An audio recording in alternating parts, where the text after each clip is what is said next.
그 아이고 이 교수님들께서 그 프로젝트 진행 중이신데 오늘 저희 발표가 조금이라도 도움이 될 수 있었으면 좋겠습니다. 오늘 제가 말씀드릴 내용은 시베리아 소수민족의 삶과 꿈, 부제가 그 신화와 샤머니즘의 종교사회학이라는 주제인데 이 시베리아 소수민족들이 주로 이제 샤머니즘을 믿고 있죠. 그런데 그런 샤머니즘이 단순한 종교만이 아니라 그 소수민족들의 정신세계를 만들어내고 있고, 그리고 그것이 일상생활에 투영이 되면서 샤머니즘이 소수민족들에게 하나의 삶을 살아가는 방식이자 어떤 지표를 만들어주고 있다라는 점을 제가 이제 말씀을 드리려고 합니다. 그래서 바로 이러한 이 샤머니즘을 통해서 이 소수민족들의 정신세계와 일상생활이 어떻게 서로 연결이 되어 있는지를 한번 살펴보고 이러한 샤머니즘을 통해서 진정한 소수민족들의 삶이 어떻게 구성이 되어야 될지, 어떻게 만들어져야 될지에 대해서도 한번 고민을 해보도록 하겠습니다. 화면 넘어갔죠? 예. 오늘 제가 말씀드릴 이 내용들은 먼저 신화적인 측면에서 종교를 한번 살펴보도록 하겠습니다. 그리고 이러한 샤머니즘이 소수민족들의 일상생활에서 어떻게 일상생활과 연결되어 있고 구성이 되어 있는지를 살펴보고 그리고 그러한 샤머니즘이 러시아가 소비에트화 되면서 이 소비에트 시기 때는 샤머니즘이 탄압을 받게 됩니다. 그래서 이러한 샤머니즘이 민중의 아편이라는 그런 막스 레닌주의의 그런 막스 레닌 주의의 그런 가르침 때문에 샤머니즘 자체가 금지가 됐죠.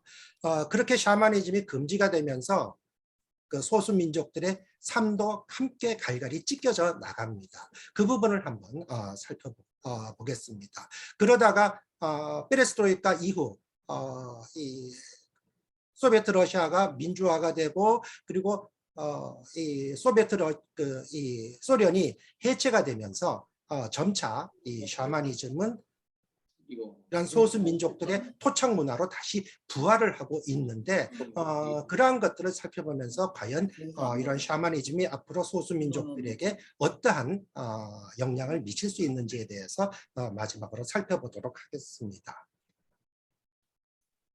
자,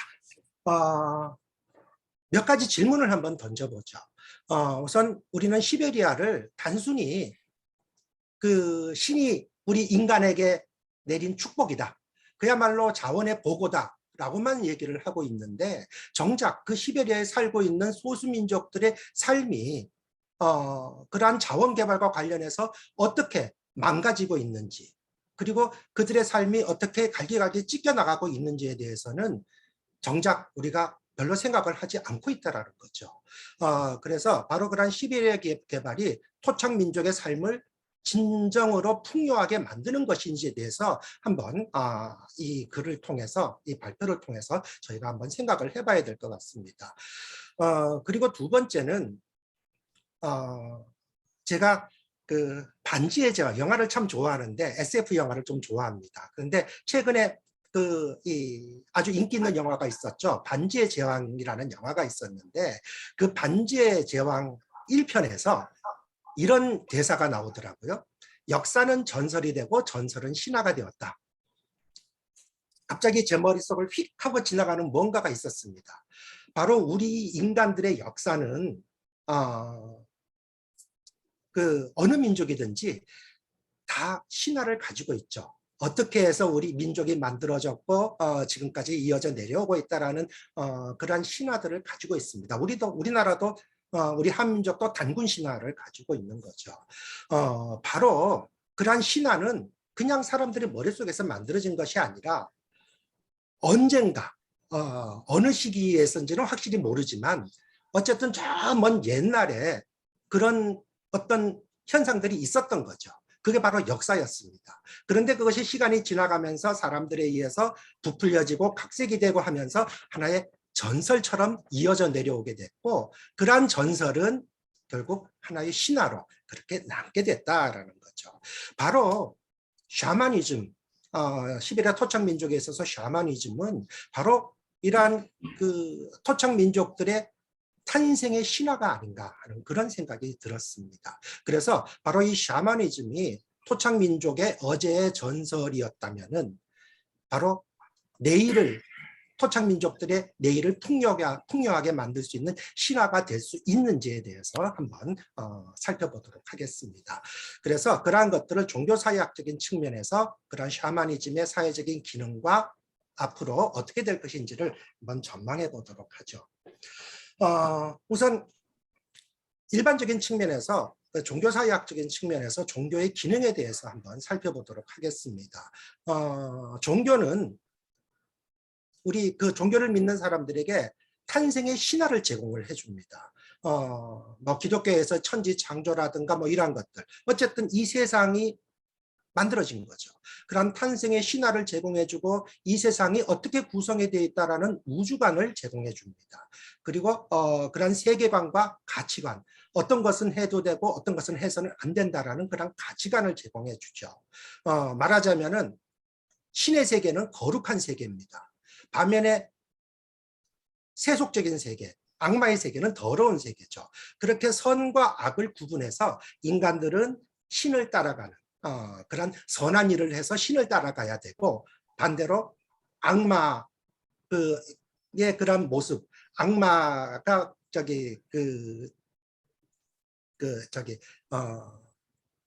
악이 가르치는 그러한 더러운 일은 해서는 안 된다라고 그렇게 이제 배우게 되죠.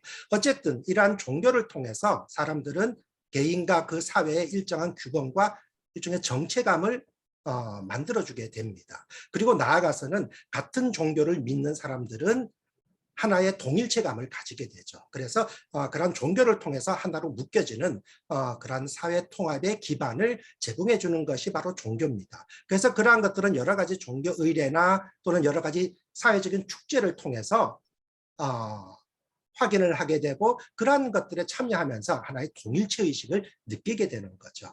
그런 면에서 이 축제 그 자체는 단순한 외형적인 축제의 모습뿐만이 아니라 그 속에 담겨져 있는 여러 가지 의미들, 특히 종교적인 의미들을 통해서 사람들을 하나로 묶어주는 그런 측면이 있다는 것을 우리는 살펴봐야 될 것 같습니다. 그래서 이 종교를 상실한다 라는 것은 결국은 그 종교를 믿는 사람들의 정신세계나 사회의 뿌리가 없어진다는 것과 같은 그러한 결과를 가지고 오게 됩니다. 바로 시베리아 토착 민족에 있어서 샤머니즘은 시베리아 토착 민족들의 중요한 가장 기본적인 정신세계였고, 바로 그들의 정신적인 뿌리를 형성을 하는 것이었다라는 거죠. 그리고 그들을 하나로 묶어줄 수 있는 그런 통합의 그런 기능들을 했다고 할 수가 있습니다. 바로 그 측면에서 시베리아 샤머니즘을 살펴보도록 하죠. 자, 다 아시는 거지만 어쨌든 이 시베리아 시베리아 그 지역은 바로 이 우랄 산맥 동쪽의 오비강에서부터 이쪽 캄차tka 반도까지 이 넓은 지역이 바로 시베리아 지역입니다. 그리고 이 지역에 살고 있는 이 소수 민족들이 대부분 아시아 인종에 속하는데, 문화적인 측면에서는 퉁구스는 문화권에 속해 있고, 그리고 종교적으로는 샤머니즘, 나름대로 자신들의 독특한 샤머니즘을 소유하고 있습니다. 그래서 이들이 사는 지역에 따라서 이들은 각기 다양한 이름으로 그러한 시족 내지는 부족을 구성을 하고 있는 거죠. 자, 그러면은 이들이 가지고 있는 그 샤머니즘에 대해서 한번 살펴보겠습니다. 우선 샤머니즘이라는 것은 애니미즘이라든가 토테미즘과도 부분적으로는 이어지기는 하는데, 샤머니즘이 애니미즘이나 토테미즘과 다른 점은 바로 샤먼이라는 그러한 사제가 종교적인 전문가가 중간에 그 매개체로 있다라는 겁니다. 바로 이러한 샤만이라는 그러한 종교적인 전문가가 어떤 신이죠. 정령을 통제하는 기술을 가지고 있으면서 그러한 신과 인간 세계를 샤만이라는 존재가 이어주는 일종의 정령 매개 신앙입니다. 그래서 어쨌든 이 샤머니즘은 반드시 이 샤만이라는 일종의 이 사제가 인간과 그 신 사이에, 그들이 믿는 신 사이에 존재하고 있다라는 거죠. 뭐 쉽게 얘기하면은 우리나라의 무속신앙이 바로 이 샤머니즘의 이 가장 대표적인 하나의 복이라고 이야기를 합니다. 그리고 우리나라 그 무속신앙이 뿌리가 바로 그 시베리아의 그런 샤머니즘에서 이 시작이 됐다라고 많은 학자들은 이야기를 하고 있습니다. 그래서 앞으로 제가 이야기하는 여러 가지 샤머니즘적인 이야기는 우리나라 무속신앙과 비교를 해서 연상을 시켜서 생각을 해보시면은 훨씬 더 이해하기가 쉬우실 겁니다. 자, 그러면 이 샤만이라는 존재는 뭐냐? 샤만은 나름대로 자기가 믿는 신이 있어요. 모든 샤만들은 각기 믿는 신들이 다 다릅니다.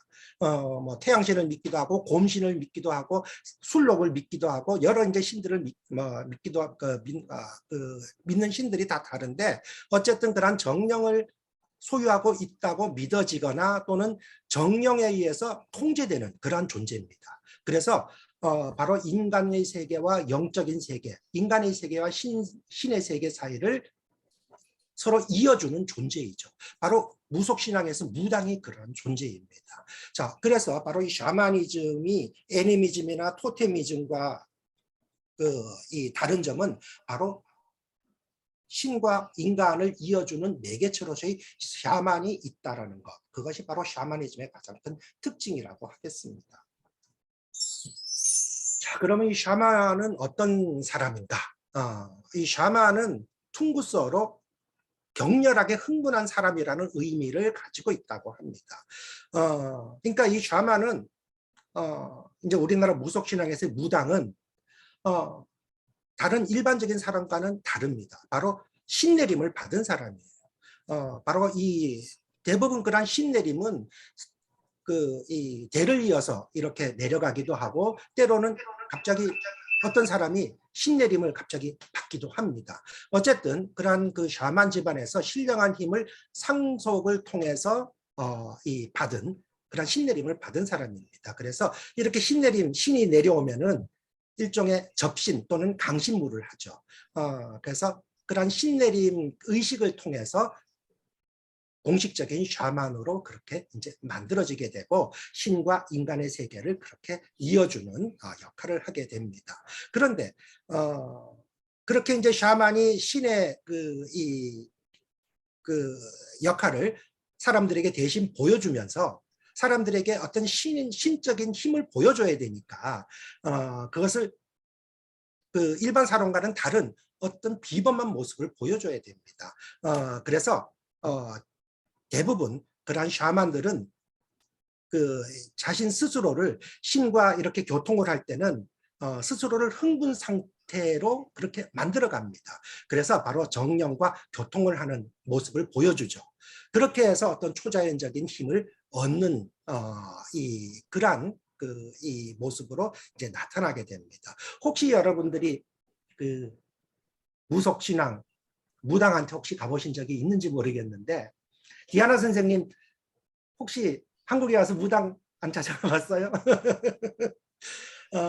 이 무속신앙에서 무당한테 가면은 무당이 뭐 막 점을 치면서 휘파람을 휙휙 불죠.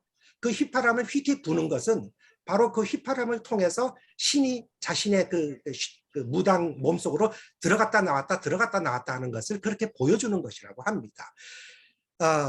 그런데 대부분 그 무당들을 보면은 휘파람 소리를 그냥 휘파람을 불어요. 근데 사실 그런 경우는 그 가짜 무당입니다. 그런데 진짜 신내림을 받은 그러한 무당들은 전혀 휘파람을 부는 것 같지는 않은데 입에서 휙휙휙 소리가 나요. 그야말로 보는 사람은 섬찟하죠.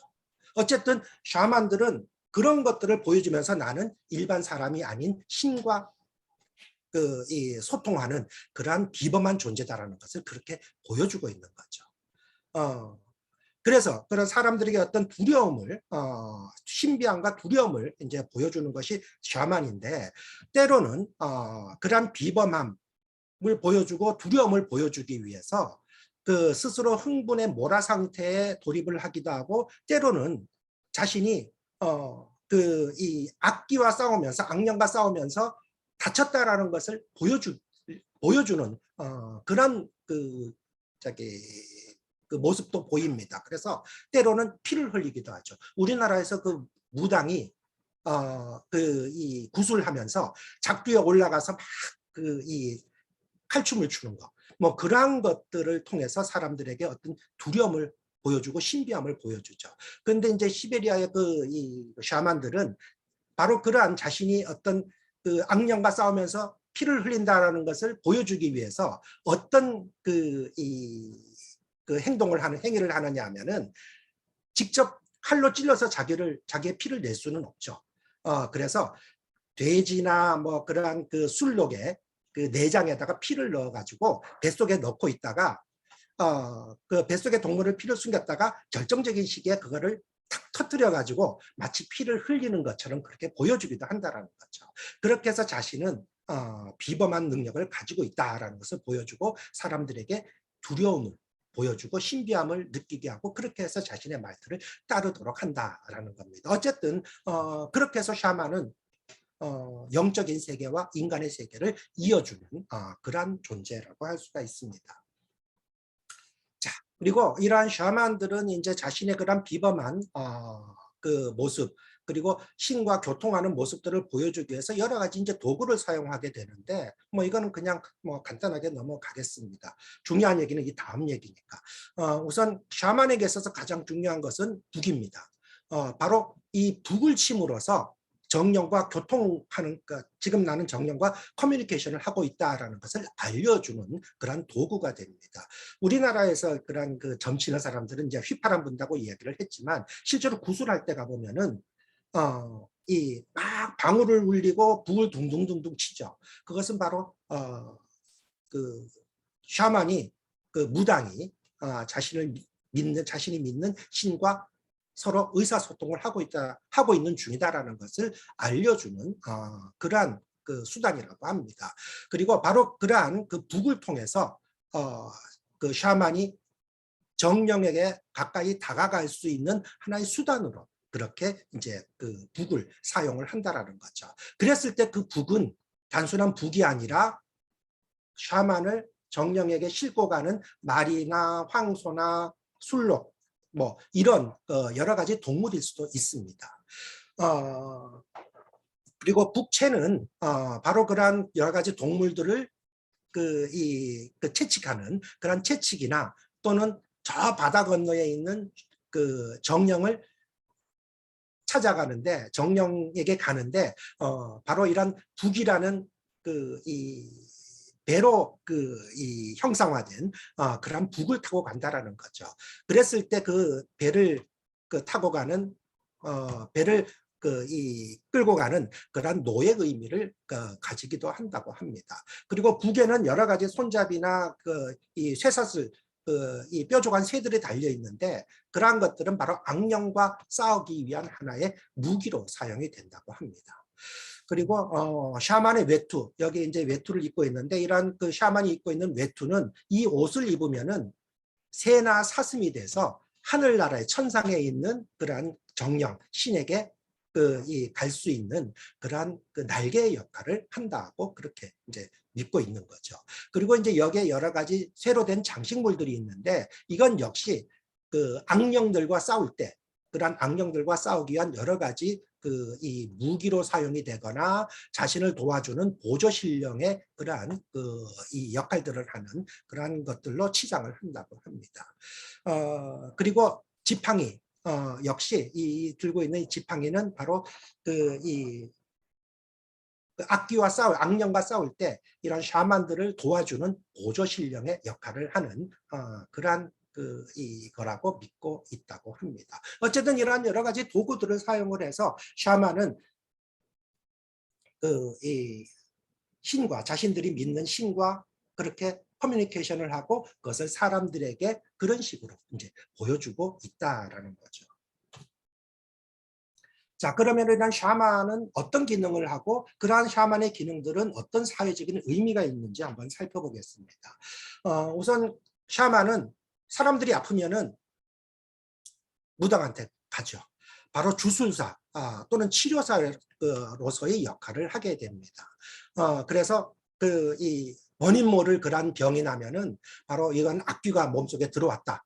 그렇게 이제 간주를 하고 굿을 통해서 그런 치료를 하게 되는 거죠. 주술사 또는 치료사로서의 그런 샤만의 역할을 하고 있고, 그 다음에 하나의 종교적인 사제자로서의 역할도 합니다.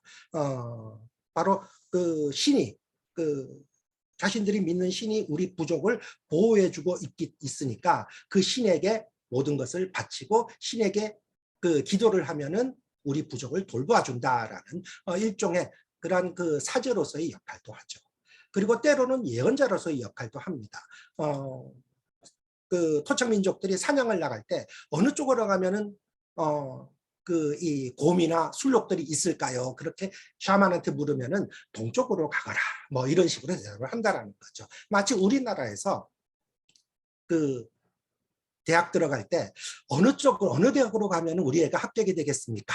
그러면은 저기 동쪽에 있는 대학으로 가거라. 그러면 이제 동쪽에 있는 대학에 원서를 내는 뭐 이제 그런 식이다라는 거죠. 어쨌든 샤만은 바로 이러한 세 가지 기능을 하고 있습니다. 그런 샤만의 기능에 대한 영상 간단하게 한번 보도록 하죠.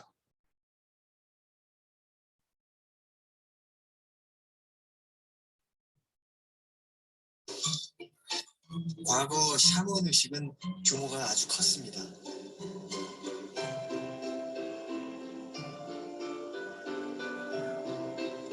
현재 대부분의 샤먼은 간소하게 집에서 제를 지냅니다.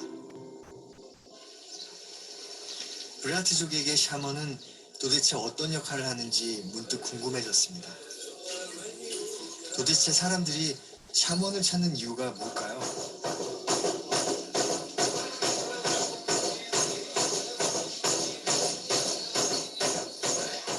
현재 브라트족에게 샤먼은 일상의 모든 부분에 걸쳐 의논하는 조언자 역할을 한다고 합니다.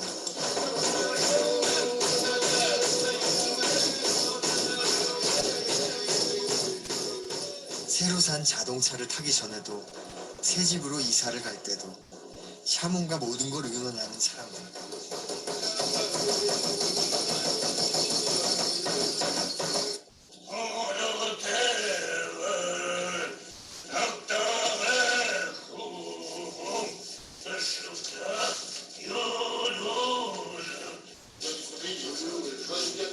과거 브라트족 사람들은 수천 년 동안 샤먼을 통해 자연과의 교감을 이어왔습니다. 한때 사회주의 시절 브라트족 도 샤머니즘을 미신으로 치부하기도 했다고 하네요. 그런데 최근 브라트족은 다시 신들의 국가로 돌아가는 게 아니냐는 말이 나올 정도로 샤먼이 늘고 있습니다.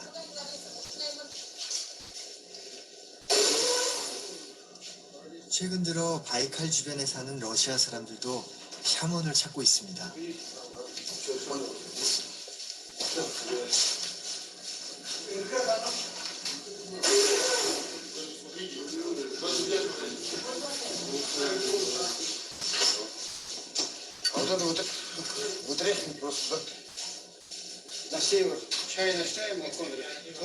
제가 찾아간 날에도 러시아 사람들이 많았습니다.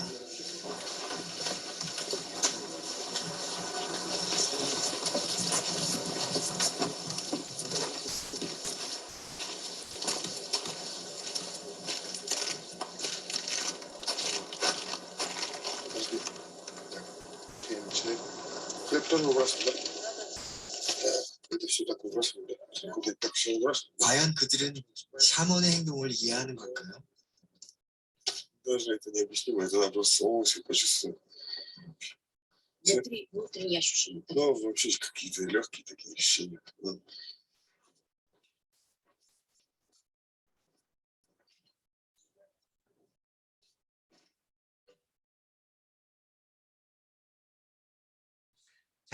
여기서는 이제 치료사로서의 샤만의 모습들이 주로 보였죠. 자, 그러면은 이런 샤머니즘이 가지고 있는 사회적인 의미는 어떤 것일까요? 어쨌든 동일한 믿음을 가지고 있는 사람들, 같은 믿음을 가지고 있는 사람들끼리는 일종의 동일체감을 가집니다. 그래서 그러한 것들은 여러 가지 의례나 축제라든가 이런 것들을 통해서 집단적인 감정과 관념을 서로 함께 나누죠. 그렇게 해서 그 종교를 함께 믿는 그 시족이나 부족, 민족들은 하나로 통합이 되게 됩니다. 그래서 이 함께 살아가고 이 하나의 시족이나 부족이나 민족을 이루고 그리고 함께 같은 신앙을 가지고 있는 그런 사람들끼리는 하나로 묶여지게 되는 거죠. 그래서 일종의 사회 전체를 하나로 통합시켜주는 그러한 역할들을 하게 됩니다. 그래서 어쨌든 이러한 여러 가지 크고 작은 의례들을 통해서 거기에 참여하는 사람들은 하나로 묶여지게 되는데 일종의 그 손님 맞이 의식을 통해서 거기에 참여하는 사람들이 모두 하나로 참여하는 그러한 영상을 한번 간단하게 보도록 하죠.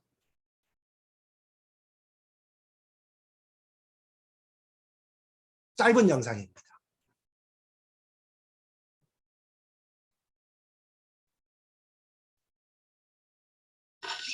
북부에 도착한 블라디미르카.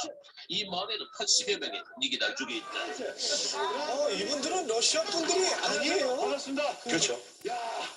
현재 시베리아에 살고 있는 니기달족은 모두 500여 명. 블라디미르카 마을에 가장 많은 수가 살고 있다. 요즘 아저씨가 나오시는 거예요. 니기달족 최고의 사냥꾼인 제니아와 마을 사람들은 서로 따스게 시행하지 않는다. 너무 추워, 너무 추워. 일단 집으로 가지, 집으로. 우선 자네가 만날 사람이 있어. 우리말은 우리나라 사람. 집에 등장한 사람은 샤머인 나자, 블라디미르카 마을의 무당이다. 마을의 이방인이 찾아오면 무당은 우엔이라는 환영의 춤을 추며 수술 의식을 치르는데 이는 잡기를 물리치고 바깥 세상에 뜨는 말끔히 씻어내기 위한 것이지. 저는 추워서 빨리 빼겠으면 좋겠네요. 추워서 빨리 들어갔으면 하고 지금. 한참 쫓으시네요. 그렇죠.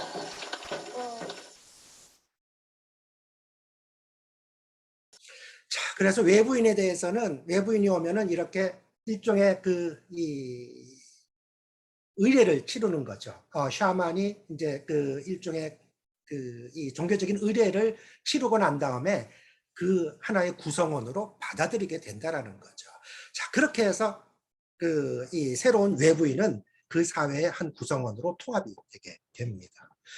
자, 그리고 이제 이 샤머니즘에서 보는 인간과 자연, 우주에 대한 이 내용들은 우주에 대한 관념은 어떻게 되어 있는지 한번 부리아트족을 통해서 간단하게 살펴보도록 하겠습니다. 대부분의 샤머니즘은 인간의 세계가 있고 그러한 인간의 세계는 천상의 세계 그리고 지하에 있는 이 지하의 세계, 이 세계로 이루어져 있다고 그렇게 생각을 합니다. 그래서 전체 우주는 인간이 살고 있는 지상의 세계가 있고 신이 살고 있는 천상의 세계가 있고 악령이 살고 있는 지하의 세계가 있다라는 거죠. 그리고 이러한 지상의 세계와 이 천상의 세계는 되게 커다란 산으로 연결이 되어 있거나 커다란 나무, 토루라고 얘기하는데 그러한 커다란 나무로 연결이 되어 있다라고 그렇게 생각을 합니다. 그래서 큰 나무나 큰 바위나 커다란 산 이런 것들은 바로 인간이 천상의 세계로 다가갈 수 있는 하나의 수단으로 통로로 그렇게 생각을 하고 성스러운 그러한 존재로 그렇게 간주를 한다라는 거죠. 그리고 사람이 죽으면은 인간이 죽으면 바로 이 지하의 세계로 내려가게 되는데 바로 샤만은 이 지하의 세계로 죽은 사람을 인도를 합니다. 그런데 이 지하의 세계에는 악령이 있기 때문에 죽은 사람의 혼이 악령에게 빼앗길 우려가 악령이 죽은 사람의 혼을 빼앗아갈 우려가 있다라는 거죠. 그래서 죽은 사람의 혼을 안전하게 지하의 세계로 데리고 갔다가 일정한 시기가 되면은 다시 천상의 세계로 다시 끌고 가는 역할을 바로 이 샤만이 한다고 합니다. 그래서 바로 이 샤만, 사람이 죽으면은 일종의 진혼굿이죠. 그 혼을 위로하는 곳. 그 진혼굿이라고 얘기하는데 그것은 바로 이 지하의 세계에서 혼을 안전하게 보호해주는 그러한 역할을 하는 그러한 굿입니다. 그리고 이제 때로는 그 이 천상으로 그러한 혼을 또 옮겨가는 그러한 역할도 하는 거죠.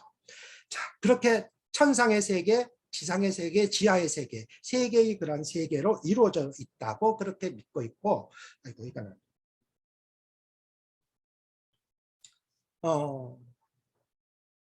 그리고 모든 그 이 생물은 세 개의 영혼을 가지고 있다라고 그렇게 믿고 있다고 합니다. 바로 아미 영혼, 순수 영혼, 술두 영혼, 이 세 개의 영혼을 가지고 있는데 인간은 지상에 살 때는 바로 이 순수 영혼을 가지고 있다라고 합니다. 그런데 사람이 죽죠. 그러면은 이 순수 영혼은 지하의 세계로 들어가는데 그러면은 이 순수라는 그런 영혼은 술두라는 영혼으로 바뀌게 된다라고 생각을 한다라는 거죠.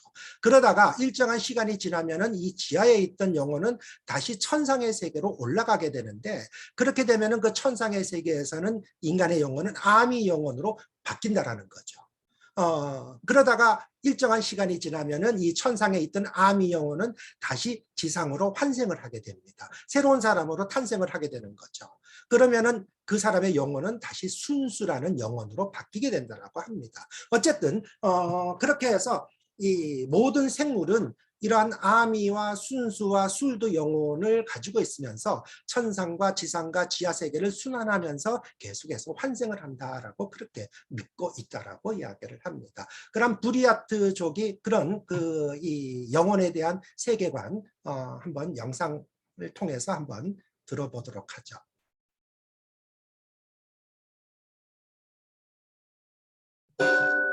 바이칼의 주인 에젠신이 쉬고 계신 걸까요? 샤먼 바위 너머로 보이는 바이칼 호수가 무척 고요하고 평온하게 보입니다.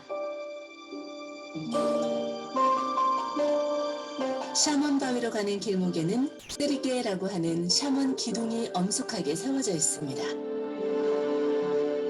모두 13개의 기둥이 세워져 있는데 이는 하늘의 아들 13명이 내려온 것으로 바이칼을 중심으로 시베리아 지역을 관장하는 13명의 신들을 상징한다고 합니다.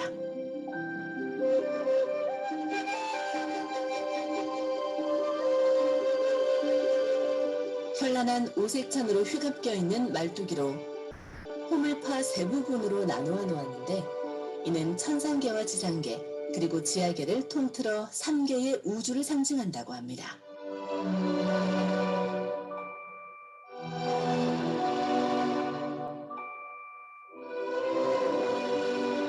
부리아트 사람들은 세르게 기둥에 또 다른 리본을 묶거나 바닥에 동전을 던지면서 소원을 빈다고 합니다. 이곳이 신성한 까닭은 비단 신 때문만은 아닐지 모른다는 생각이 문득 들었는데요. 이 먼 곳까지 찾아와 기도를 하고 기원을 하는 수많은 사람들의 염원이 켜켜 있어요 신령한 기운을 자아내는 것은 아닐까. 우리의 기도만큼 간절한 것도 없으니까 말입니다.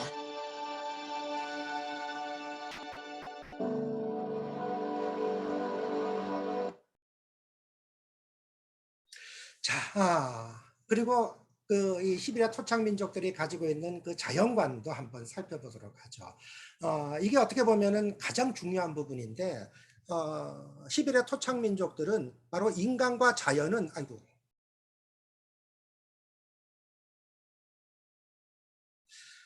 인간과 자연은 하나다라는 그러한 이 생각을 가지고 있습니다. 그러니까 인간과 자연은 하나의 총체적이고 조화로운 그러한 이미지를 가지고 있다라는 거죠. 그래서 균형 잡힌 이 세계는 바로 인간과 자연이 서로가 그 속에서 함께 균형을 맞추어서 함께 살아가는 것이다라고 생각을 합니다. 그리고 자연 속에 있는 여러 가지 그 존재들 역시 인간들처럼 스스로의 영혼을 가지고 있다라는 거죠. 그리고 그렇기 때문에 영혼을 가지고 있는 자연은 함께 영혼을 가지고 있는 인간과 함께 같이 공존하면서 살아가야 된다라는 거죠.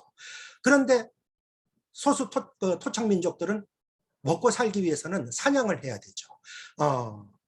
바로 그 술록을 사냥하고 곰을 사냥하고, 그것은 바로 그들의 생명을 빼앗는 것이고 영혼을 빼앗는 것인데, 어쩔 수 없이 그렇게 하지만 그것은 바로 자연이 인간이 자연 속에서 살아가기 위해서는 자연이 인간에게 주는 선물이다라고 그렇게 생각을 한다라는 거죠. 그래서 바로 그 사냥 그 자체는 그 영혼을 빼앗는 것으로 생각을 하는 것이 아니라 자연인 인간에게 그러한 선물을 주는 존재로 생각을 하고 있고, 그런 면에서 그 자연에 주는 선물을 고맙게 받아야 된다는 거죠. 그런 면에서 사냥을 하는 것, 그것은 어쩔 수 없이 불가피하게 하는 것이고, 그런 면에서 자연에 대해서 항상 감사해야 된다라고 그렇게 생각을 합니다. 우대개족의 그러한 그 사냥 하는 모습과 그런 사냥을 한 다음에 감사를 드리는 모습, 한번 영상을 통해서 보도록 하겠습니다.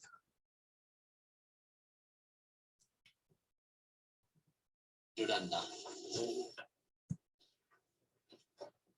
이제 사냥 나가기 전에 제사 지내는 이온나이다. 사냥을 시작하기 전에 신령님께 치성을 드리는 것은 우대케 사냥꾼들에게 내려오는 오랜 연습인 것이다.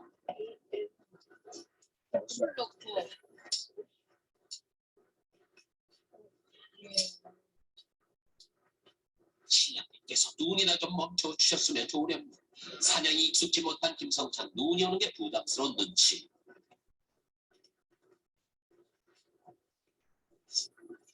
술과 음식을 정성스럽게 마련해서 삼배를 올리며 산신제를 지내는 모습은 우리네 풍습과 너무 닮아있네.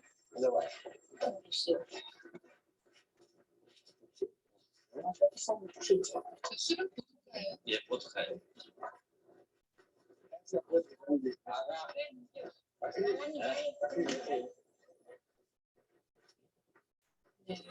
어우, 굉장히 크네요. 네, 그러니까 제일 큰 잣나무에다가 이렇게 모시고 간단히 제사를 마치고 각자 사냥터로 향한다.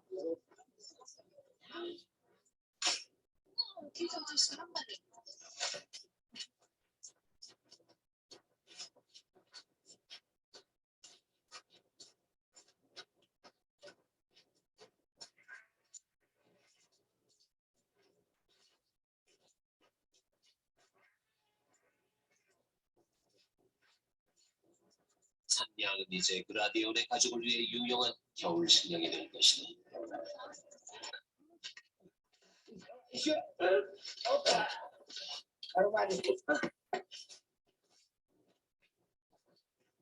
생존을 위해 어쩔 수 없이 산양을 잡았지만 마음이 편하려고. 우리의 사람들에게 사냥은 스포츠나 재미거리가 아니다. 거친 숲속에서 살아남기 위한 유일한 생존 수단인 것이다.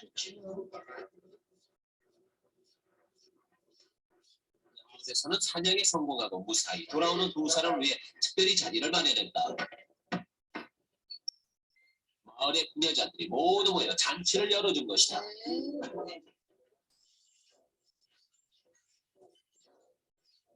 사슴 가죽으로 만든 북을 두드리며 추는 삼원대춤. 그 춤에는 사냥을 무사히 마치고 돌아온 사람들을 환영하고 신의 보호에 감사를 하는 기술적인 의미가 담겨있다.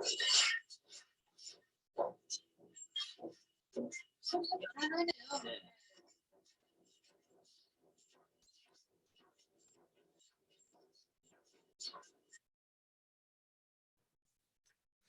그리고 이제 마지막으로 인간에 대해서 어떻게 생각하고 있는지 살펴보겠습니다. 이 부리아트족은 인간에게는 히모리라는 어떤 그렇게 히모리라고 부르는 의식, 글쎄 이거를 의식이라고 얘기하기에는 좀 그렇고 어쨌든 그러한 그 뭔가가 있는데 인간의 가슴 속에 이 히모리라는 그 힘이 들어가 있다라는 거죠. 그런데 인간이 선한 행동을 하면 할수록 이 히모리 힘은 점점 커지게 됩니다. 반대로 어떤 금기를 깨뜨린다든가 불손한 행위를 한다든가 다른 사람을 해친다든가 어쨌든 나쁜 행위를 하면은 희몰이가 점점 줄어든다라는 거죠. 그래서 결국 아주 계속해서 나쁜 행동을 하면은 그 사람은 불의의 죽음을 맞게 된다라고 그렇게 생각을 하고 있다고 합니다. 그래서 그런 불의의 죽음을 맞지 않기 위해서는 항상 이 희몰이를 유지해야 되고 그래서 항상 선한 생각과 선한 행동을 해야 된다라고 그렇게 믿고 있다고 합니다. 어쨌든 그러한 샤머니즘을 통해서 이 시베리아 토착 민족들은 자연과 초자연의 세계를 가지고 있는 거죠. 그리고 그러한 것들을 일상생활 속에서 믿고 실천을 하면서 자신들만의 도덕과 규범을 만들고 그런 것들을 공유를 하면서 하나의 통합된 사회를 만들어가는 것이다라고 이야기를 할 수 있습니다. 그런데 이러한 그 샤머니즘과 하나가 됐던 샤머니즘을 통해서 자연과 인간이 하나가 됐던 그런 토착 민족들의 삶이 사회주의 체제가 만들어지면서 완전히 깨뜨려지게 됩니다. 바로 이 프롤레타리아 국제주의, 사회주의가 강조하는 프롤레타리아 국제주의를 통해서 인간은 사회주의적인 인간으로 바뀌어야 된다라고 그렇게 이 강조를 했죠. 그래서 사회주의적인 인간형을 강요를 하면서 이 사회주의적인 인간형이 바로 토착 민족의 그런 정신세계, 샤머니즘의 정신세계를 대신하게 됩니다. 그래서 토착 민족의 정체성에 기반이 됐던 샤머니즘을 대신해서 사회주의적인 그런 이 사고방식을 불어넣어주게 되죠. 그러면서 결국 이 소비에트 체제는 시베리아 소수민족들의 그 정신세계를 샤머니즘으로 만들어져 있던 정신세계를 완전히 갈갈이 깨뜨리고 말게 되는 거죠. 정신세계만 깨진 것이 아니라 일상생활 자체도 완전히 파괴가 됩니다. 바로 샤머니즘을 미신이라고 간주를 하죠. 그리고 그러한 샤머니즘, 미신으로 간주되는 샤머니즘 대신에 그거는 없애버리고 과학적이라고 이야기하는 사회주의가 그 자리를 대신해야 된다라고 그렇게 주장을 하게 됩니다. 그래서 샤머니즘을 미신으로 간주하고 금지를 시키죠. 그리고 샤머니즘 그 자체는 종교이기 때문에 민중의 아편이다. 그래서 역시 금지를 시킵니다. 그리고 그런 샤머니즘을 끌고 갔던 샤먼은 분홍으로 간주를 해서 모조리 숙청을 시킵니다. 이 샤먼들이 점을 쳐주거나 치료를 해주면서 이런저런 그 보답을 받았죠. 술록을 받기도 하고 이 식량을 받기도 하고 그랬는데 그렇게 보답을 받은 것 그것은 결국 사유재산이기 때문에 부르주아 계급이다라는 거죠. 그래서 샤먼은 이러한 그 부르주아 계급 부동으로 간주를 해서 모조리 제거를 시켜버렸어요. 숙청을 시켜버렸습니다. 그리고 이러한 샤머니즘에서 이 샤머니즘을 통해서 추어지던 춤이라든가 여러 가지 노래들은 모조리 금지를 시키고 대신에 사회주의적인 춤과 사회주의적인 노래로 대치를 시킨 거죠. 결국 이 샤머니즘이 과학적 사회주의에 의해서 금지가 되면서 토착 민족들의 토착 문화는 점차 사라져버리게 됩니다. 그리고 그들을 묶어줬던 샤머니즘이 사라지면서 토착 민족들의 정신적인 유대감, 민족적인 유대감도 점차 약화가 되게 된 거죠. 자, 그리고 집단화 과정을 통해서 이 토착 민족들의 공동체 역시 완전히 파괴가 됩니다. 유목생활은 비위생적이다. 그래서 이 토착 민족들의 이 정착화를 강요를 하게 되는데 그러다 보니까 그 토착 민족들은 술록들을 몰고 다니면서 하나의 시족을 구성하게 됩니다. 그런데 그것이 정착이 되면서 가족 단위로 살게 된 거죠. 그러다 보니까 시족 자체가 파괴가 됩니다. 시족 구성원의 결속력이 약화가 되고 시족이 완전히 파괴가 된 거죠. 그리고 술록 사용 역시 하나의 집단 농장에서 하도록 강요를 합니다. 원래는 이 소수민족들이 봄이 되면 여름이 되면은 술록을 몰고 북쪽으로 올라갔다가 가을 겨울이 되면은 술록을 몰고 밑으로 내려옵니다. 그리고 그 과정에서 전체 가족이 함께 움직이게 되는데 집단 농장을 만든 거죠. 그러다 보니까 이 집단 농장을 만들고 겨울이 되면은 여름이 되면은 이 집단 그 농장의 그 이 술록들을 그 사육하기 위해서 남자들만 그런 집단 농장에 보내게 됩니다. 그래서 예전에는 함께 움직일 때는 가족이 함께 움직였는데 집단 농장이 만들어지게 되면서 여성이나 아이들은 집에 남아 있고 남성들만 집단 농장에 가서 술록을 사육하게 된 거죠. 그러다 보니까 가족 관계 자체도 완전히 와해가 됩니다. 1년에 6개월 이상은 가족들이 뿔뿔이 흩어져서 떨어져서 살게 된 거죠. 그래서 가족 관계가 와해가 되고 가족들의 그런 공간적인 정신적인 연대도 무너지게 됩니다. 그리고 산업화, 시베리아의 개발이 이루어지면서 젊은이들은 도시로 몰려나가게 되죠. 그래서 젊은이들은 시베리아 지역에서 점차 사라져 버리게 됩니다. 마치 우리나라에서 1960년대 산업화가 이루어지면서 인농 현상이 심화되듯이 똑같은 현상이 소비에트 시기 동안 이루어지게 됐다라는 거죠. 그리고 시베리아 개발을 통해서 외부 인구가 유입이 되게 됩니다. 그러다 보니까 이러한 시베리아 개발을 위해서 일시적으로 왔던 많은 이 러시아인들, 타 민족들은 일시적으로 이 시베리아 지역에 왔다가 혼자 있기 적적하고 그러니까 이 토착 민족들과 일종의 일시적인 결혼을 하게 됩니다. 그래서 혼적 결혼이 증가를 하게 되고 심지어 그러다가 이 일하는 기간이 끝나면은 그동안 함께 살았던 토착 민족 여성들 그리고 그 사이에서 낳던 아이들은 내버리고 휙 떠나버립니다. 그러다 보니까 심지어 어떤 현상까지 생겼느냐 하면은 어떤 이 토착 민족 여성은 모두 7명의 아이를 낳았는데 그 7명의 아이 아버지가 다 다른 아버지였다라는 그런 현상도 생겼다라는 거죠. 어쨌든 그렇게 외부 인구가 이 토착 민족들을 몰아내게 되면서 토착 민족의 인구는 점차 감소되게 됩니다. 그리고 시베리아 지역의 무분별한 개발은 결국은 이 생태 환경을 오염시키게 되고 그러한 생태학적인 오염이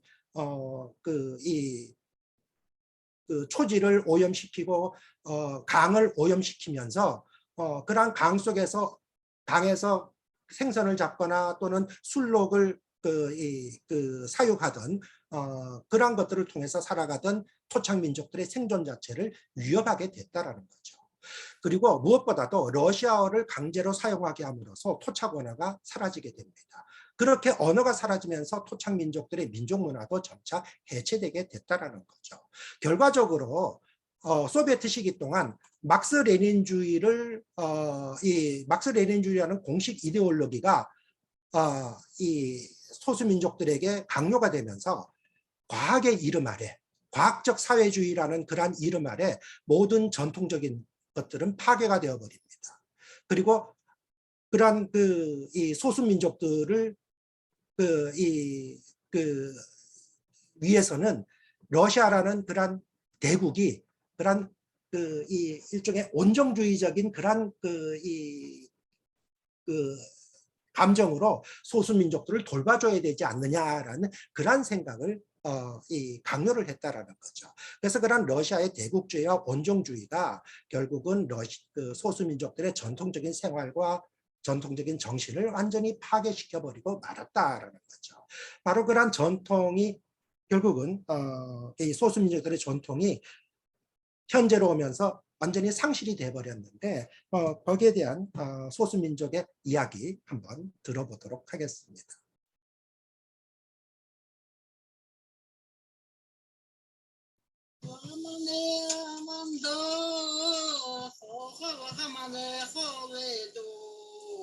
할머니는 낯선 여행자를 위해 브야트족 구전 민요를 들려줍니다.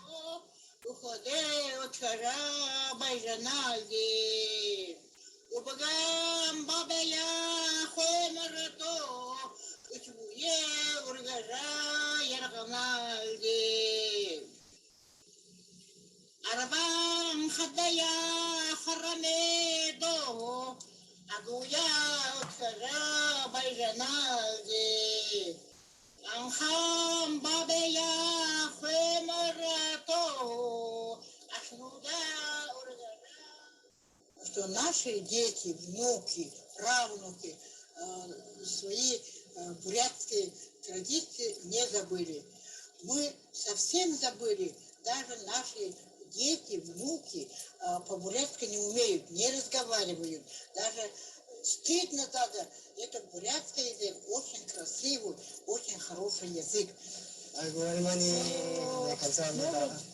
Желаем вам хорошего путешествия, здоровья, успехов, счастья в семье.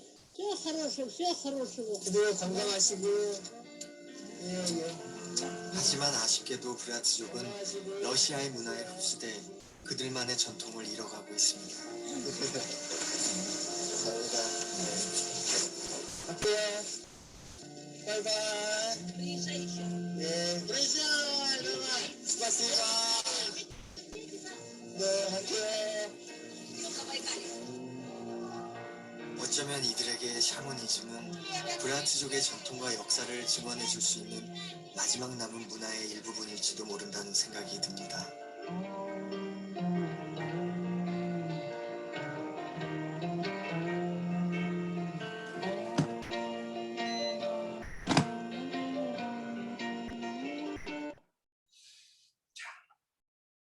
한 가지 사례를 더 이야기를 하죠. 오비강 유역에는 한티 만시 자치구역에 살고 있는 한티 만시 이 소수민족입니다. 이들은 1960년대 말에 그 유전 개발을 통해서 한티 만시 자치구역이 이 발전을 하게 됐는데, 문제는 이러한 시베리아 개발이 한티 만시 이 민족들에게는 하나의 재앙이었습니다. 이 유전을 개발하면서 이 기름들이 흘러내리면서 토양과 수질이 오염이 됐죠.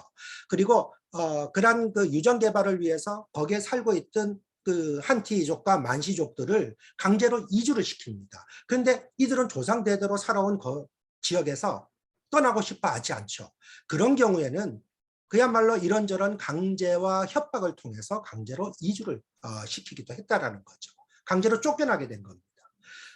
그리고 이 한티 만시 이 민족들이 살고 있던 그 지역에는 이 지역을 개발하기 위해서 온 많은 이 타민족들, 러시아인들이 자신들의 휴양소를 건설을 합니다. 그런데 이러한 휴양소를 건설을 하면서 이 한티 만시족들이 가장 신성하다고 여기는 그러한 지역에도 마침 성스러운 지역이죠. 그런 성소에다가 휴양소를 건설하면서 성소를 완전히 파괴시켜 버렸다라는 거죠. 일종의 이 말을 잘 듣지 않는 한티 만시족들에게 일종의 보여주기식의 협박의 하나의 수단으로도 그렇게 사용이 됐다라는 거죠. 그러다 보니까 자신이 대대로 살고 있던 그 지역에서 쫓겨난 한티 만시족들은 그야말로 그 스트레스를 이기지 못해서 알코올 중독자가 되거나 육체적인 정치적인 여러 가지 질병들이 증가하기도 했다라는 거죠. 그래서 이 사진을 보면은 바로 이 사진은 툰드라 지역에서 원유 개발에 항의하는 한티 만시족들의 애처로운 시위 모습입니다. 바로 이들이 살고 있던 이 한티 오비강 유역은 시베리아 유전이 처음으로 개발되던 지역인데, 그야말로 이러한 유정에 여러 가지 이제 구멍을 뚫죠. 그러다가 경제성이 있는 곳은 유정을 개발하지만 경제성이 없는 구멍은 모조리 폐쇄를 시키는데, 그냥 막는 것이 아니라 이런 식으로 폭발을 시켜서 이 유정을 막아버린다라는 거죠. 그런데 이렇게 폭발을 시키면서 이 거대한 매연이 이 한티 만시족들이 살고 있는 지역을 오염을 시키게 됩니다. 그래서 바로 이러한 유전 개발이 한티 만시족들의 그런 생존 자체를 위협하게 되면서 거기에 저항하는 그러한 시위의 모습, 애처로운 그러한 모습입니다. 뭐 이러한 토착민들이 시위를 벌이기도 했습니다만은 어쨌든 한티 만시 자치구역은 그렇게 해서 개발이 됐죠. 현재는 러시아 지역 내에서 가장 생활 수준이 임금이 높은 지역으로 그렇게 간주가 되고 있습니다만은 개발과 생존의 문제는 또 다른 문제이죠. 자, 이렇게 해서 소비에트 시기 동안 이 시베리아 토착 민족들은 자신들의 정신적인 뿌리와 삶의 터전에서 쫓겨나게 됐는데, 소비에트 체제가 해체가 되면서 점차 이들은 자신들의 그런 샤머니즘을 다시 부활을 시키고 있습니다. 우선 철학적인 측면에서 조야 같은 학자는 서구 문화를 비판을 합니다. 유럽인들은 자연을 어떻게 생각하느냐 하면은 저렴한 가격으로 뭔가를 얻어내고 약탈하려는 대상으로 자연을 보고 있다는 거죠. 반면에 토착민족들은 자연 속에서 생활하면서 그 생활 그 자체가 자연과 연속성을 가지면서 자연 속에서 자연과 함께 살아가는 그런 사고방식을 가지고 있는 것이 바로 토착민들의 자연관이다. 결국 현대 사회에서의 문제는 그 뭐냐 하면은 생태학적인 위기나 문화적인 위기는 뭐냐 하면은 바로 이 유럽인들이 시베리아 지역으로 들어오면서 토착민들이 가지고 있던 사회와 자연에 대한 총체적인 관점을 없애버리고 자연을 약탈하려는 대상으로 간주하기 때문에 바로 개발의 대상으로만 보고 있기 때문에 나타나는 그러한 이 현상이 바로 오염 생태학적인 위기다라고 그렇게 보고 있습니다. 결국 시장 경제가 개인주의를 촉진시켰고 그러한 인간 중심의 개인주의는 자연을 약탈의 대상으로 삼고 자연을 지배하려는 자연에 대한 이기주의로 나타났다는 거죠. 그런 면에서 이것을 막고 자연을 다시 되살리기 위해서는 산업화를 그렇다고 거부할 수 있는 것은 아니지만 산업화를 하더라도 인간과 자연 사이의 조화를 전제해야 되지 않느냐. 그리고 조화를 전제하기 위해서는 샤머니즘과 같은 전통적인 규범을 현대적인 맥락에서 재조명할 필요가 있다라고 그렇게 주장을 합니다. 그리고 이러한 샤머니즘을 다시 부활을 시켜서 지역 교육기관에서 연구하고 인간과 자연 사이의 조화를 가지고 오는 하나의 수단으로 활용을 해야 된다라고 이제 조야는 주장을 하고 있습니다. 그리고 바로 이러한 생각과 함께 이 여러 가지 샤머니즘을 하나의 문화 운동으로 그렇게 확산시키려는 움직임도 나타나고 있는데 예브도키아 가이에르와 같은 그 학자는 본인이 러시아 연방 두마의 의원입니다. 그러면서 샤머니즘을 부흥할 것을 지지를 하고 있고 생태학적인 시베리아 지역의 생태학적인 문제에 상당히 많은 관심을 가지고 있습니다. 그리고 아이핀과 같은 그 한티족 출신 작가는 오비강의 그 보호 운동을 이끌어가는 그런 지도자의 역할을 하고 있는데 바로 러시아인들의 합법적인 지배, 소수민족에 대한 무관심과 러시아인들이 준 보드카 이러한 것들이 토착민족들의 그런 남자들의 삶을 빼앗아갔다라고 그렇게 울부짖죠. 그러면서 샤머니즘의 새로운 부활만이 토착민의 삶을 지키는 기반이 될 것이다 라고 그렇게 주장을 하고 있습니다. 그래서 샤머니즘을 토착민족의 삶을 정신세계를 다시 되살리는 새로운 문화운동으로 그렇게 만들 것을 주장을 합니다. 그리고 이 사하공화국에서는 바로 이러한 측면에서 샤머니즘과 같은 전통 문화를 부흥하려는 움직임을 일찍부터 시작을 했는데 1992년에는 국제 샤머니즘 학회를 사하공화국에 유치를 하기도 했다고 합니다. 학술적으로 보면은 국제 샤머니즘 학회인데 우리 식대로 보면은 국제 무당학회 뭐 그렇게 이야기할 수도 있겠죠. 어쨌든 이 사하공화국의 대통령이 직접 민속치료학회를 설립해서 후원을 하기도 했다고 합니다. 그리고 이 쿠르시르 집단이라든가 또는 사하 국민이라는 여러 가지 정당, 사하의 관점이라는 이런 정당에서도 그 사하의 의례와 철학적인 전통을 인식시키는 캠페인을 벌이고 있고 사하의 정신문화센터를 만들어서 사하 지역의 이 역사와 종교를 연구하는 그러한 시도들이 만들어지고 있다고 합니다. 이제 얘기가 거의 다 됐는데 이 한티 만시 지역에서 그러한 이 문화 부흥 센터를 한번 직접 찾아가 봤습니다. 거기에서 한티 만시족이 자신들의 문화 부흥을 위해서 어떻게 이 노력을 하고 있는지 영상을 통해서 마지막으로 보도록 하겠습니다. 러시아에서는 전체 인구의 75%가 도시에 살고 있습니다. 대부분 젊은이들은 더 큰 도시를 찾아 떠납니다. 그런 상황 속에서 소수민족의 전통 문화를 계승하는 것은 어려운 일입니다.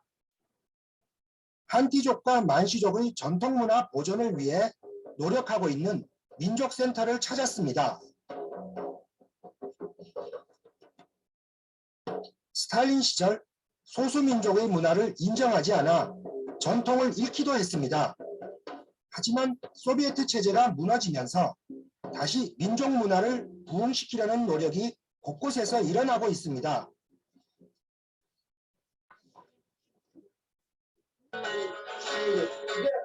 이곳 센터에서는 자라나는 한티족과 만시족 아이들이 자신들의 전통 문화를 쉽고 재미있게 익힐 수 있도록 가르치고 있습니다. В этом зале обычно у нас дети и играют, и танцуют, то есть занимаются такими подвижными видами деятельности. И играют различные игры. Есть национальные именно игры, прыжки через нарты, там, перетягивание палки. 특히 한티족과 만시족은 민족 언어 교육에 힘쓰고 있었는데요. 러시아의 120여 소수 민족의 언어 대부분이 소멸되었거나 소멸되는 중이라고 합니다. 한국어와 마찬가지로 우랄 알타이어 계통인 한티어와 만시어, 언어가 사라지면 민족도 사라질 위기에 처할 수 있어 특별히 언어 교육과 민족 정체성 교육에 힘을 쏟고 있습니다. 한티족과 만시족은 서로 도우며 살고 있습니다. Конечно, я горжусь тем, что я ханты, и стараюсь передать то, что свои знания детям. Знаю больше старых людей, очень уважаю старых людей своего народа. Проблема, да, что они не знают родного языка. Но я горжусь, что я знаю родной язык, и очень люблю свой язык, и люблю свой народ. 서로 다른 민족이지만 같은 공간에서 오랫동안 이웃하며 살아가고 있는 한티족과 만시족. 그들의 모습을 보며 서로의 차이를 인정하고 존중하는 것이 얼마나 큰 미덕인지 깨닫게 되었습니다.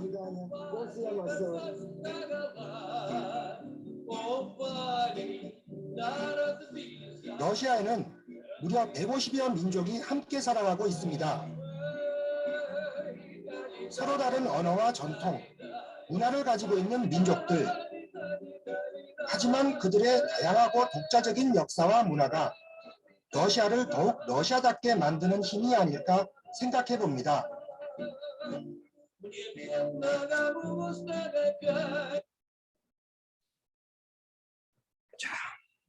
자, 이제 마무리를 짓겠습니다. 시간이 좀 지나긴 했는데 빨리 마무리 짓죠.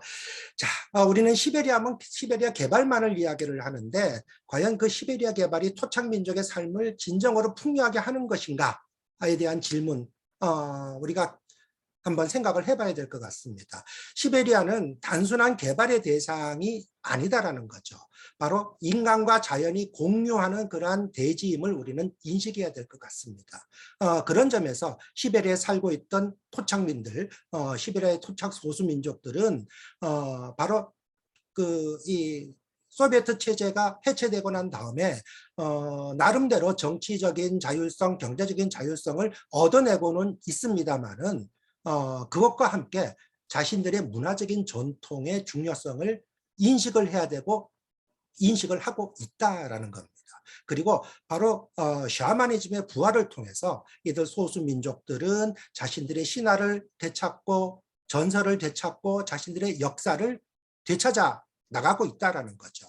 그리고 민족의 뿌리를 찾아내려는 작업들이 이루어지고 있다라는 겁니다. 그것이 이루어진다면은 바로 인간과 자연이 공존하는 시베리아라는 이 시베리아가 만들어질 수 있지 않겠는가 하는 그러한 생각이 듭니다. 자, 제 이야기는 여기까지입니다. 네, 감사합니다. 감사합니다, 교수님. 시간이 모자른 것 같아요. 하루 종일 드려도 많이 줄였어요. 부족할 것 같은 생각이 들고요. 시베리아 쪽에 있는 그 토착 소수민족에 대해서 좀 말씀을 해주셨고요. 그리고 저희 연구팀이 이제 북극권인데 시베리아 지역과 북극권이 이렇게 중첩되는 부분이 있어요. 인문적으로, 근데 지리적으로 다. 그래서 저희들한테도 상당히 도움이 많이 될 것 같고요. 혹시 플로어 화면의 플로어에서 혹시 그 궁금한 거 있으시면 한번 질문해 주시면 좋을 것 같아요. 혹시 네, 이경희 교수님이. 네, 우리 잘 들리시나요? 네, 발표 아주 잘 들었고요. 아주 유익한 정보, 또 오랜 기간 연구해 주신 그 성과를 이렇게 짧은 시간 만에 저희들이 들은 것 같아서 좀 죄송스럽기도 하고 좀 더 긴 시간을 드렸어야 될 것 같은 생각도 들고요.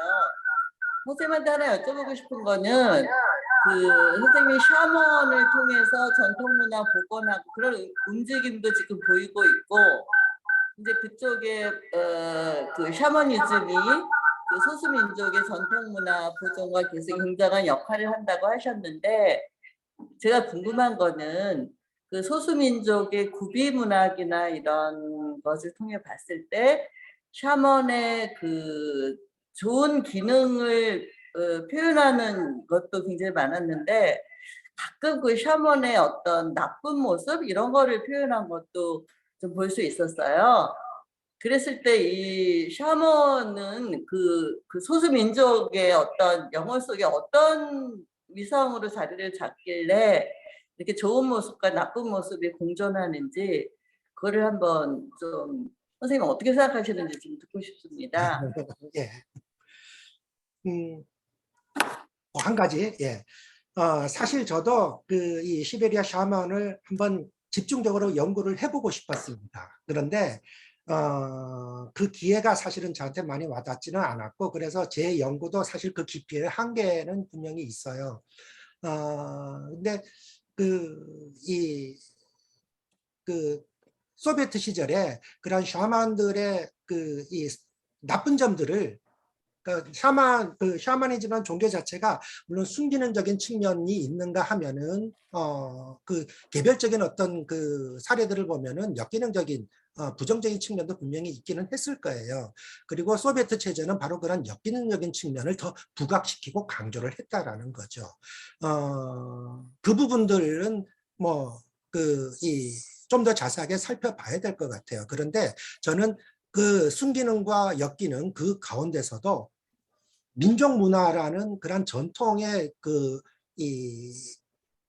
유지와 존속이라는 그러한 측면에서만 저는 한번 봤다라는 거죠. 그래서 그러한 부분들이 민족의 통합을 가지고 올 수 있는 어떤 그 방법이 실마리가 거기에서 있지 않을까라는 측면에서 그냥 숨기능적인 측면만 봤습니다. 역기능적인 측면은 뭐 제가 또 지금 말씀드리기에는 제가 좀 모자랄 것 같아요. 그 부분까지 얘기하기에는 좀 그렇습니다. 감사합니다. 네. 저 개인적으로 우리 김선배 교수님이 아랍 전공이시고 그 쿠르드족 관련해서 지금 연구하고 계시는데 혹시 쿠르드족에도 샤먼이라는 게 있지요? 혹시 뭐 간단하게 혹시 소개해 줄 수 있으세요? 네, 먼저 우선 오늘 홀로키움 초대해 주셔서 너무 감사하고요. 제가 이제 오늘 오전에 김태준 교수님이 초대해 주셨는데 제가 오늘 가면 깊은 감흥을 받을 수 있을까요? 라고 이런 사적인 질문을 드렸는데 아마 그러실 거예요 라는 답변이 와서 오늘 콜로키움 참석하게 되었는데 시간이 어떻게 지난지 모를 정도로 너무나 재미있고 좋은 주제여서 정말 감사드립니다. 일단 오늘 말씀 들은 것 중에 너무나 궁금했던 것도 너무 많았고 그러는데요. 제가 샤머니즘을 사실 한 몇 달 전에 검색을 해봤는데 가장 대표적인 사진으로 그 바이칼호 주변에 있는 브리야트족에 관련된 사진이 먼저 뜨더라고요. 그래서 이쪽 지역엔 아직도 샤머니즘이 굉장히 그래도 활발하게 이루어지고 있구나라는 생각을 좀 해봤었고요. 아까 이제 말씀하신 것 중에 영혼사상에 대해서 영혼사상이란 표현이 맞는지 모르겠지만 아미와 순수와 술드 이런 게 있는데 천상, 지하, 지상 이런 개념에 있어서 저는 사실 그 나일강 문명을 토대로 한 파라오 역사도 많이 공부를 하다 보니까 고대 이집트인들이 가지고 있는 이제 영혼 사상 중에 부활 사상이 좀 이렇게 언뜻 또 연상이 되더라고요. 또 그러다가 쭉 들었을 때 그 교수님께서 그 히모리 이게 맞는지 모르겠는데 이거 이제 설명하셨을 때는 또 힌두인들의 그 다르마 그 선한 업 사상 또 이것도 연상이 돼서 지역과 문명은 좀 다르지만 굉장히 그 원래 인간으로서 가지고 있는 내세에 대한 어떤 두려움으로 인한 신앙 사상이라든가 종교관이 전 세계적으로 이렇게 해서 생겨나나 보다 이런 생각을 좀 하게 됐습니다. 마지막으로 질문 하나 던지면은요. 제가 요즘 그 북부 이라크에 있는 쿠르디스탄에 있는 소수민족에 대해서 연구를 하고 있는데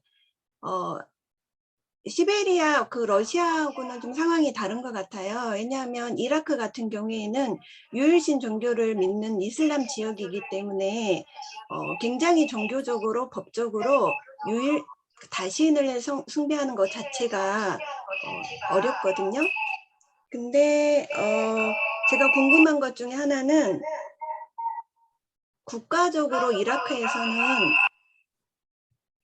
그 소수민족의 언어를 많이 훼손시키기 위해서 국가 정책적으로 그 문해율을 많이 높이는 공공기관에서 공교육을 많이 활성화시키는 이런 부분과 함께 최근에는 정보화 시대, 과학 발달의 시대로 인하여 공동체의 규모가 많이 줄어들고 있는 양상인 것 같아요.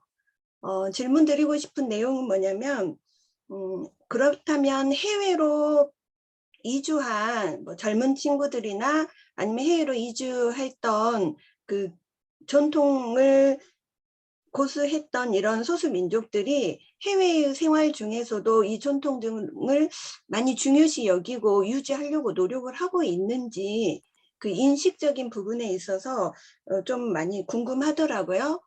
그런데 지금 이제 소비에트 정권 이후에 물론 여러 가지 민족 문화를 부흥시키기 위한 활발한 활동이 있는 것처럼 보여지는데요. 그게 굉장히 쉽지 않았을 것 같아요. 이미 한번 무너졌기 때문에 부흥을 시킨다는 게 쉽지 않았는데 그래도 오늘 발표해 주신 자료들을 보면은 그럼에도 불구하고 많이 부흥하고 있는 측면으로 가고 있는 것 같아서 그 부흥을 할 수 있었던 성공적인 요인들이 좀 뭐가 있는지 그게 좀 궁금했습니다. 제가 좀 질문이 길었습니다. 네, 감사합니다. 네. 좋은 질문이세요. 사실 이 소수민족들의 많은 그 젊은이들이 산업화되면서 고향을 떠나고 있다고 말씀을 드렸잖아요. 사실 그렇게 고향을 떠나고 나면은 이들은 자신들이 그런 이 샤머니즘과는 이제 단절이 되게 되는 거죠. 그래서 그런 점에서도 이 샤머니즘이 계속해서 지속되는 것에 되는 것 자체가 상당히 여러 가지 문제가 분명히 있기는 해요. 그런데 어쨌든 사회주의 체제가 해체되고 난 이후부터는 자신들의 어쨌든 정치적인 경제적인 자율성을 획득하면서 자신들의 문화를 찾을 수 있는 여러 가지 활동을 한 여지가 많아졌다라는 거죠.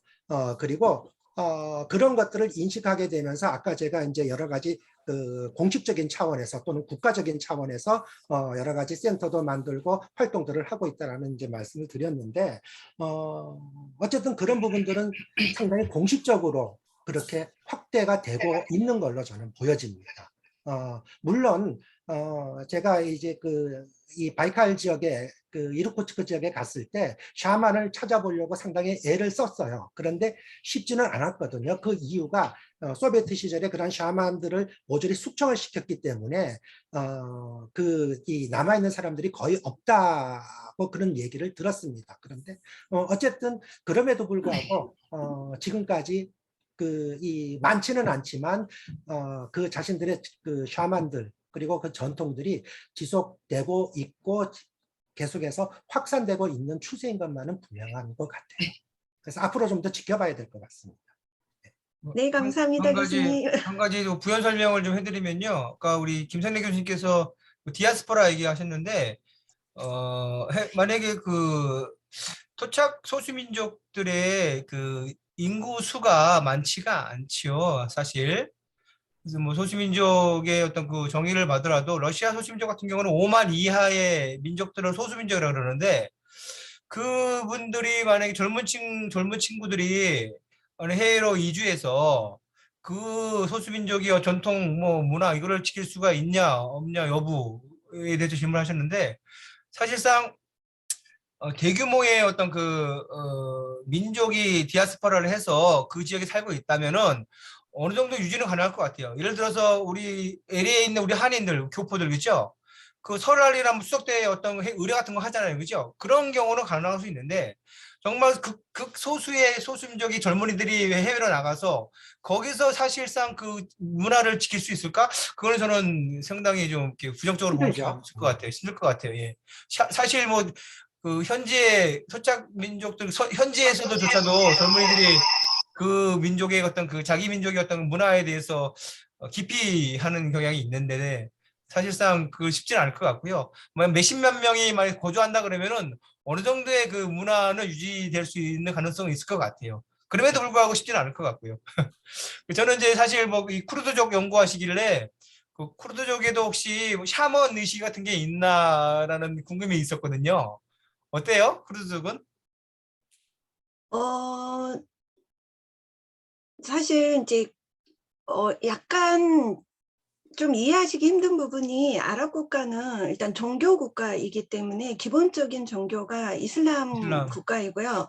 이제 쿠르드인들은 민족적인 정의에서 쿠르드인이고 그들이 가지고 있는 종교는 대부분 이슬람 종교예요. 그래서 약간 어려운 점이 민족적인 부분과 종교 공동체 부분이 딱 맞아떨어지는 경우가 있기도 하고요. 예를 들면 야지드족이나 아시리아 기독교인들 같은 경우에는 종교와 민족 공동체가 딱 떨어지는 성향이 있는데 쿠르드족 같은 경우에는 쿠르드인이지만 종교는 또 이슬람이기 때문에 약간의 엇박자가 되어 있는 부분들이 있고요.